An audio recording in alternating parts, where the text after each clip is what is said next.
Selamat pagi anak-anak. Assalamualaikum warahmatullahi wabarakatuh. Gimana kabarnya hari ini? Sehat semuanya ya? Alhamdulillah. Sebelumnya silahkan KM untuk memimpin berdoa hari ini.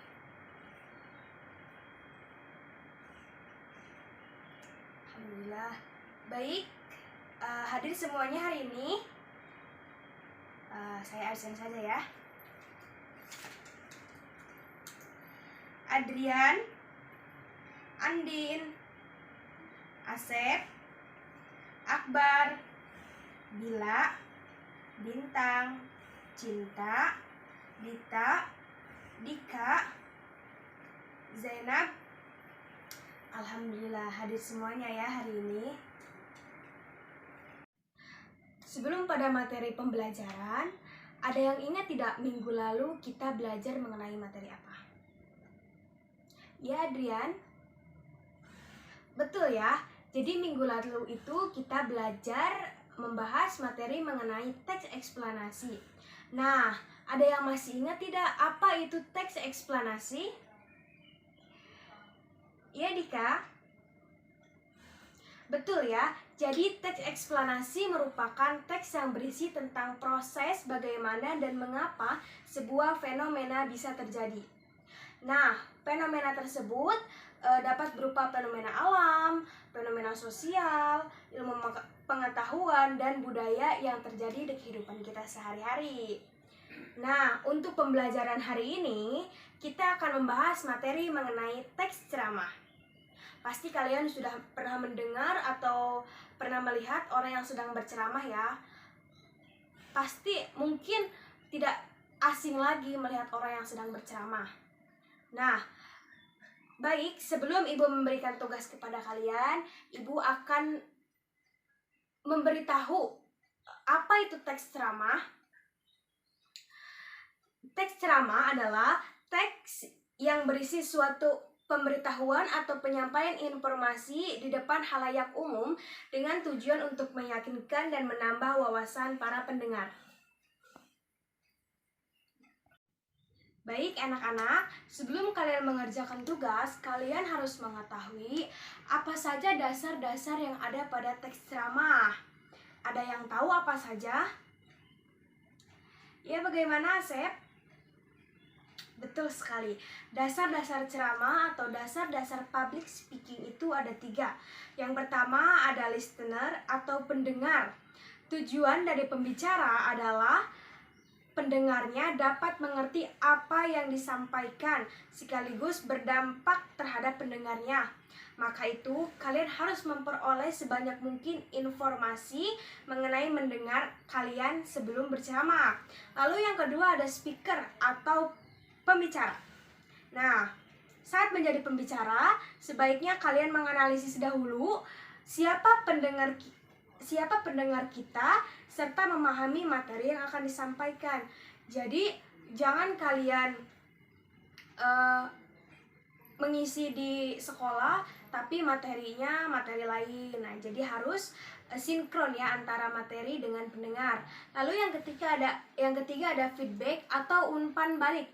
Meskipun ceramah bersifat satu arah, pendengar sebenarnya tidak fasih menerima pesan.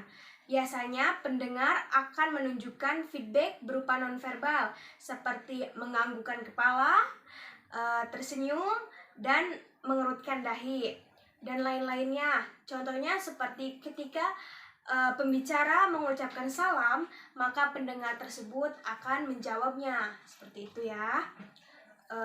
Lalu kenapa sih kita harus belajar teks ceramah?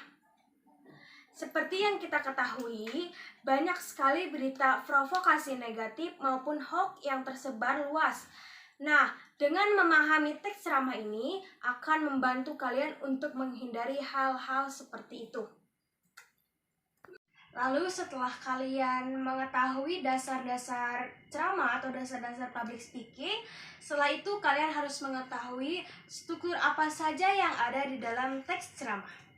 Ada yang tahu? Tunjukkan tangan. Tidak ada. Baik, akan Ibu tunjuk ya. Ya, Akbar, bagaimana? Ada apa saja struktur dalam teks ceramah? Ya, betul sekali.